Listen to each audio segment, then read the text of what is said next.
This seems to be information that society could benefit from. But how has this vital knowledge managed to fly under radars for so long?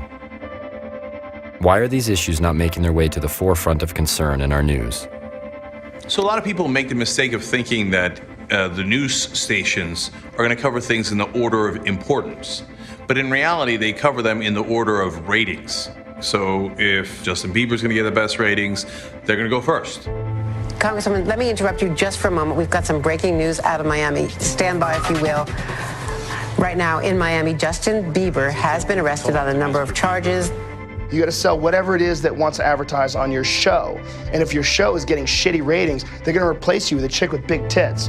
Hey, starting the news off tonight, a motherfucker killed 3 people, and we got my guy Hal Fishman standing outside right now. Hal, what's going on? Yeah, the nigga shot 3 people and blah, blah, blah. That's more attractive. Yeah, I don't watch the news. The news is fucking depressing. They pick the worst shit to follow for a long-ass amount of time.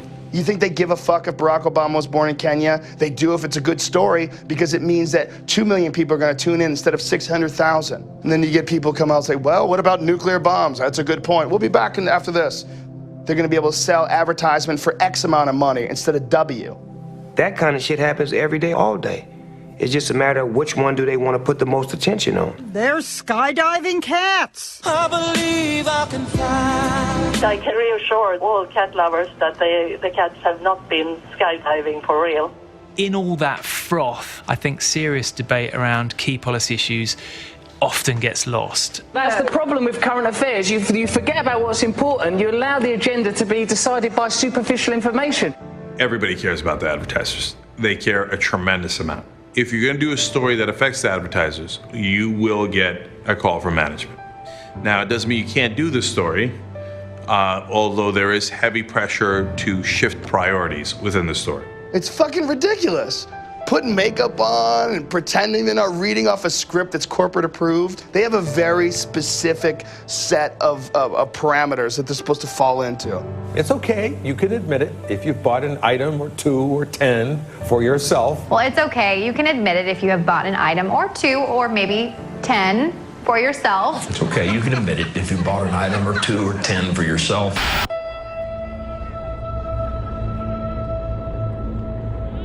Originally, when TV first started, news was seen as something that was a public service so that you inform the American people. The deal was, you give us news and we give you the public airwaves. And then at some point along the lines, the TV stations forgot that they weren't supposed to make money off of news. And then a second thing kicked in that's really important. They realized that whenever they did investigative reporting, they would uncover something that the government was doing wrong, and it'd be a giant hassle. You're supposed to question authority as a journalist. That's the whole point of the media. If you don't question authority, then what the hell is the point? CNN just got rid of its investigative team. When I was at MSNBC, I looked for an investigative reporter to do some of the stories that I wanted to cover, and they said there isn't one in the building. So I got this amazing speech from the head of the network who said, look, outsiders are really cool. They wear leather jackets and they ride motorcycles. He said, but we're insiders here at NBC. We're part of the establishment and you have to act like it. He was telling me that he had just gone to Washington and they were not happy with my tone. Do you think all these corporations and rich folks are spending money on politics because it's not good for business? No, obviously they think it's a great investment for them. I was challenging the Republicans and the Democrats too much. How about we didn't go into that dumbass war in Iraq and waste $1 trillion when we found 0 weapons of mass destruction? You flushed that down the toilet. Social Security, and now you're talking about robbing people's Social Security. That is outrageous. No, not your contempt for America. We're talking about Social Security. Contempt Stick to the for topic. America? What are you going to do about Social Security? 4,400 American lives in Iraq. You have a You have shortfall. contempt for America. I remember taking several guests to task, saying all of our politicians are systematically corrupt. They get legalized bribes, which we call donations. We've forgotten that they're in essence just bribes. Now, who's going to give you money for nothing? No one, right? They're going to give you money so that you do them a favor. Every time I would point that out, it'd again be a call from management like, hey, we're not saying you can't do that. On the other hand, if you'd like to keep the 6 o'clock slot. But in that one meeting that I had with the head of the network, it was no longer implicit. It was explicit. And he said, this is the reality, and you either get back in line or we go in a different direction. If anything, I went harder after the establishment after that. The banks, they sucked so much money out of the system that we had one of the largest economic crashes of all time. And they're not even done yet. And then a couple of months later, they called me in and they're like, apparently you didn't get it. So you were at 6 o'clock. We're moving you from 6 o'clock to the weekends. We're going to pay you a ton of money. So hush up. And I said, thanks, but no thanks. And I didn't take the weekend job. And I went back to do the Young Turks Online. We have 3 branches of government, and those 3 branches are supposed to be part of the checks and balances that make the government work. The media and journalists are a huge part of that.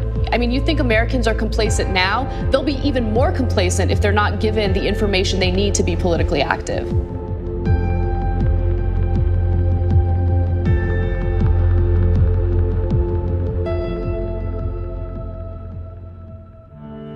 Drama works on television. Now, in the world of politics, the soap opera is Democrats versus Republicans. It's not who's right in terms of the policies or ideology. What is easy is, he said this, she said that. Isn't that amazing? Look at the Democrats and Republicans. Oh, they're always fighting. Oh, now look at this. The Republicans are fighting amongst themselves. Catfights sell. Which is why you have the red team and the blue team, you know, all over the world. It's red team, blue team. And they have these rigid ideologies that are associated with these teams, and they just run with it. Find a place where you are surrounded by like-minded people, and the best way to find those people is you should probably look at the maps on how counties voted. We think it's a bunch of ideas about how the world works and how we could make it better. Sorry, that's not really what it is. Ideas are a badge of identity. They're a badge of identity for a subculture. It's my group versus your group. And I will make damn sure that my representative represents my badge of identity, my group's supposed ideas, the ones that represent my group's uniform, not your group's uniform. And there's a lot of seemingly intelligent people that have ridiculous ideas that are cleverly worded in a nice, flowing and confident way that makes you think that what they're saying makes sense. A lot of work gets done on tobacco, whereas drugs are pretty much specifically just to get high. It's not, I'm but a enjoying lot of people the smell drink of this to marijuana. get high. Yeah, but that's more of a subsidiary point. People are not openly discussing anything, they're just defending points of view. And in defending points of view, they're defending their egos. Which means they're expressing the ideas that they think others want to hear. Which means they're not thinking. So you can present the facts to people, but the facts won't penetrate because it's not about facts, it's about opinions that they have to hold on to in order to feel okay about themselves.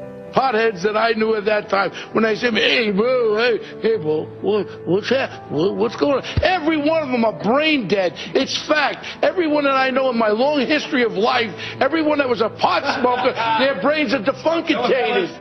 Fox News, as we've known for a long time, does Republican propaganda. Unfortunately, MSNBC has now come to largely do Democratic propaganda. CNN does propaganda for both. They say the Republicans said this and the Democrats said that. Now, what's the truth? Who cares? My job is just tell you what the latest catfight is. It creates this partisan division in the country where people feel like, I have to root for my team regardless of what they do. It's sometimes hard to see contradictions that find their way into politics. Inconsistencies with politicians tend to get lost in a mass amount of information that now finds its way to our attention. In some cases, these contradictions sit right in front of our face. When you look at the Obama website where they were looking for information, what is important to you? What do you want to see us do? I have to say that there was one question that was voted on that ranked fairly high, and that was whether legalizing marijuana would improve the economy and job creation. And I don't know what this says about the online audience, but... And he goes, oh, I don't know what that says about this group. What it says about this group is they like pot. Why don't you explain with me what's wrong with the idea that people want you to make it so that someone doesn't get locked in a fucking cage for a forbidden plant? You know, I did it. I got away with it. Too bad you're not. So move on to the next question. Look at how many of us they're locking up. There's nothing funny about it. Now, think about how mental that is. The last 3 presidents, at least, confirmed that they, in fact, did smoke marijuana. So shouldn't they be in jail? I mean, they've admitted it, right? Obama apparently rather enjoyed it. Makes him the hip president. I'm the cool president. I'm the happiest president. I say weed. I say blow. It's all a big deal. Ha, ha, ha. Huge laugh from the college students. And if he had done time in prison, time in federal prison, time for his weed and a little blow, he would not be president of the United States of America. This is his quote from 2008. I'm not going to be using Justice Department resources to try to circumvent state laws on this issue. Well, bullshit. That's exactly what he's been doing. He has launched the most vicious attack on medical marijuana patients and dispensaries that pales Bush by comparison. He's raided me. The DEA's been in this house. One of the reasons we are making these announcements today is to try to put to rest the notion that large marijuana businesses can shelter themselves under state law and operate without fear of federal enforcement. In a report issued in June 2013, it was found that the DEA had performed 270 medical marijuana raids under Barack Obama in the first 4.5 years of his presidency.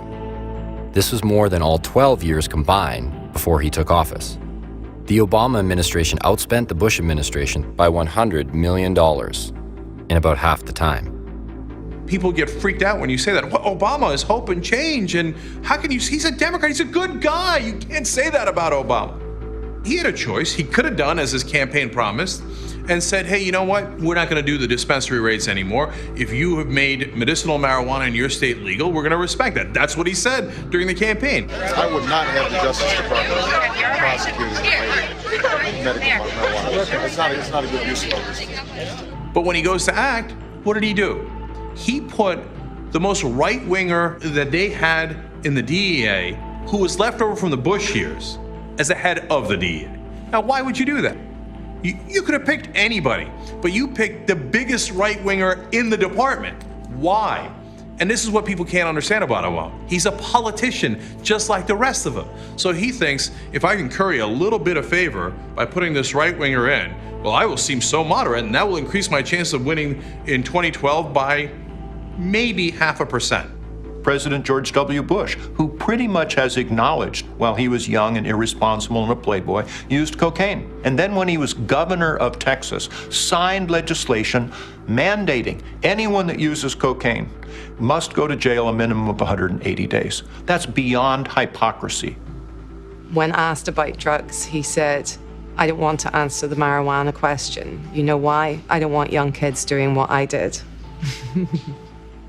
Likewise, I mean, when you look at interviews that have been done with Bill Clinton, after he left office, he openly admitted that he thinks that marijuana should be decriminalized. And it's like, oh, well, if only you were in a position to do something about that.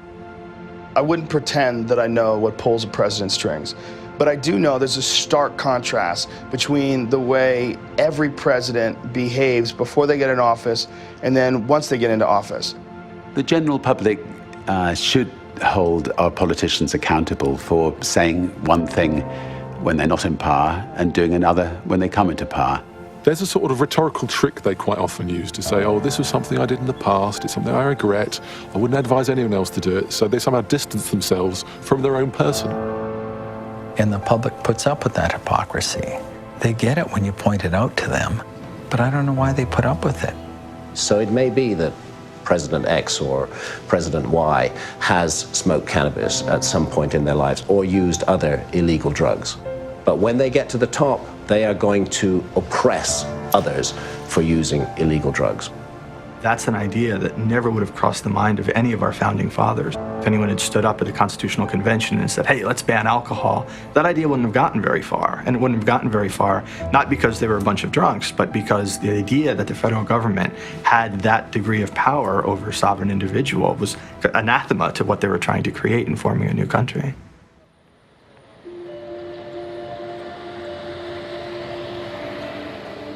It's essential to make decisions in public policy wherever possible based on the actual evidence that there is for something.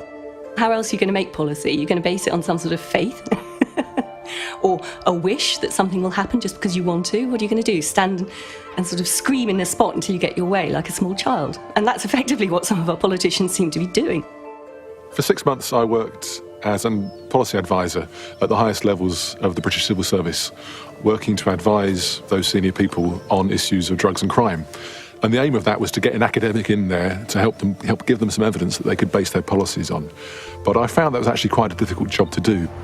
Those civil servants told me that they had learnt that it's not helpful to use evidence which challenges the dominant way of thinking that's already structuring those policies. It's much easier to take the evidence that supports what you're already doing and use that to justify the continuation of your existing policy. One of the leading figures in research in drugs policy really is Professor David Nutt. He was the government advisor for the ACMD. The ACMD is the Advisory Council on Misuse of Drugs. We created a 16-point scale of harms, and then we took 20 drugs and we ranked all those drugs on these 16 different harms. And then when we put all that together into this computer program called multi-criteria decision analysis, we discovered that the most harmful drug of all was alcohol. It showed that the drug laws, which ignored the most harmful drug, alcohol, were actually based on a wrong understanding of harms. Politicians wanted to get some kind of political advantage by being hard on cannabis. And our study said, well, hang on, cannabis is much, much less harmful than alcohol. I thought I was going to be encouraged to tell the scientific truth. And then suddenly one afternoon I got a phone call saying, effectively, you've got to resign. And I said, why? And he said, because you're giving mixed messages. You know, we got to have a line. Cannabis is bad, alcohol is good. When we say we want you to resign, it means you're sacked. So I was sacked. Professor Nutt's dismissal came after he dared to suggest drugs like cannabis and ecstasy are less harmful than alcohol and tobacco. It was a very interesting experience, because here you spent 10 years of your life doing what you know is right, and what you know, if that was accepted by government, by policymakers, would be better for society. And then for simple political reasons, you get humiliated publicly. After an angry exchange on Sky News yesterday, Alan Johnson reiterated his argument in a letter to The Guardian today. Professor Nutt was not sacked for his views, which I respect but disagree with. He was asked to go because he cannot be both a government advisor and a campaigner against government policy. But it kind of backfired on the government, because his sacking attracted an enormous amount of media attention. Suddenly, the debate wasn't just about whether this expert committee had got it right about drugs. It was a whole debate about the role of science in policymaking. This brings us to an interesting question. If evidence doesn't play the role we think it does in policymaking, then what does? Turns out there's this thing called lobbying. And just what is lobbying? Lobbying is supposed to be simply getting access to the politicians and making your case, so the American people can lobby just as much as a special interest could. It's supposed to work like that, and the politician then ponders it and says, oh, well, you both made an interesting case, but I'm going to go with this side or that side. Now, that's not what it is at all. Okay? The reality of what it has become is two sides come in with two checks. Whoever has the larger check wins. That's lobbying in a nutshell. So if it's defense contractors or private prisons or whoever it might be that's giving money for that issue, they're going to win. They're not going to win some of the time. They're going to win all of the time. I think Bill Hicks said it best. Bill Hicks said, this is my impression of American politics. He goes, it's a guy holding two puppets. And people go, well, the puppet on the right is more to my liking. Well, I feel like the puppet on the left suits my beliefs. And you're like, hey, wait a minute. There's one guy, and he's holding both puppets. Once corporations were allowed to spend money in politics, they owned politics. Corporations are people, my friend. We can raise taxes, and of course they are. Everything corporations earn ultimately goes to people. So, where do you think it goes? You give me money, I do you favors. Everybody got used to it. Now the media doesn't even blink. They think, well, if you're good at raising money, that must mean you're a good politician. And what does that have to do with serving the people? Do you know that 95% of the time, the person with more money wins the congressional election at the national stage? Doesn't matter if you're a liberal or conservative. The main thing that matters is, do you have more money? So in 2012 elections, they spent $6 billion on all the national elections. They spent $1 billion for the Obama campaign, $1 billion for the Romney campaign, and $4 billion for all the Senate and congressional elections. It's large donors, and they're not spending $6 billion for their health. They're spending the $6 billion to get back $12 billion or $60 billion. I got a campaign. I need money. Who's got money? That woman with 4 kids selling $31 worth of marijuana, she's got no money. But that banker, that Wall Street guy, that corporation guy, hey, I think they have a few bucks to spread around. It actually becomes an undercurrent to every single legislative action that we see. Everybody's concerned about re-election. Everybody's concerned about how to sell themselves, not to their constituents, but to the lobbying and the interest groups.